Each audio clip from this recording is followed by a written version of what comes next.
क्या आपको पता है, आपकी ज़िंदगी का सबसे बड़ा फैसला आपने जानबूझकर नहीं लिया था। वो फैसला बचपन में ही लिया जा चुका था, जब आप सिर्फ 7 साल के थे।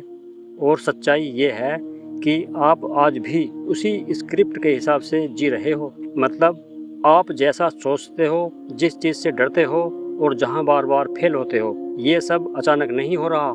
ये सब आपके पुराने प्रोग्रामिंग का असर है। और अगर ये बात आपको समझ में नहीं आई तो ज़िंदगी भर वही साइकिल चलती रहेगी।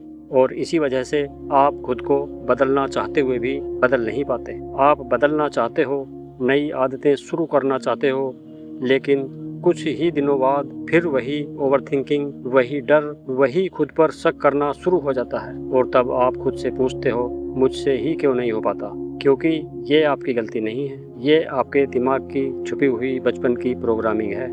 न्यूरोसाइंस के अनुसार 0 से 7 साल की उम्र तक आपका दिमाग एक खास हालत में रहता है, जिसे थीटा स्टेट कहते हैं। इस हालत में दिमाग ज़्यादा सोचता नहीं, बस जो देखता है, जो सुनता है, उसे सीधे मान लेता है। लेकिन एक बच्चा, वो लगभग हर समय इसी हालत में रहता है।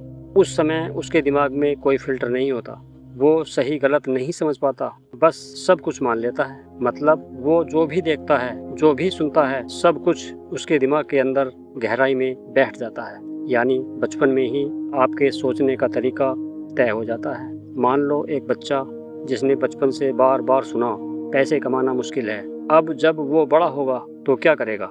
वो रिस्क लेने से डरेगा, अच्छे मौके भी छोड़ देगा और कई बार खुद ही पीछे हट जाएगा। और उसे समझ भी नहीं आएगा कि वो ऐसा क्यों कर रहा है, क्योंकि उसके दिमाग में वही स्क्रिप्ट चल रही है। आप असफल नहीं हो, आप प्रोग्राम्ड हो। आप बाहर से कुछ और चाहते हो, लेकिन अंदर जो स्क्रिप्ट चल रही है वो कुछ और ही कहती है। आपको लगता है कि ये आपकी अपनी सोच है, इसलिए आपकी ज़िंदगी बार बार रिपीट हो रही है, आगे नहीं बढ़ रही, बदल नहीं रही। हमारे धर्म ग्रंथों में इसे संस्कार कहा जाता है और साइंस की भाषा में दिमाग की प्रोग्रामिंग। फर्क बस नाम का है, कॉन्सेप्ट वही है। लेकिन अच्छी बात यह है कि ये प्रोग्रामिंग बदली जा सकती है, आपका दिमाग बदल सकता है। और इसी प्रोसेस को न्यूरोप्लास्टिसिटी कहते हैं। अब सवाल है, इसे बदले कैसे? इसके लिए सबसे पहला स्टेप है अवेयरनेस। मतलब ये पहचानना कि कौन सी सोच सच में आपकी अपनी है और कौन सी बचपन से आपके अंदर बैठी हुई है। दूसरा स्टेप है चैलेंज।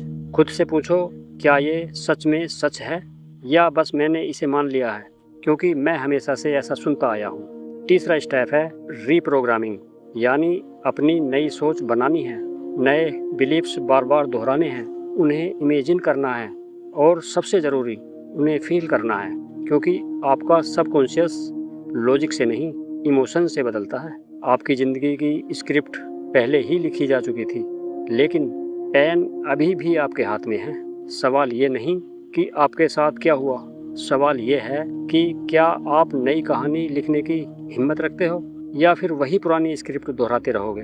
अगर आप जानना चाहते हो थीटा स्टेट का इस्तेमाल करके अपने दिमाग को कैसे दोबारा प्रोग्राम किया जाए, तो अगली वीडियो ज़रूर देखना।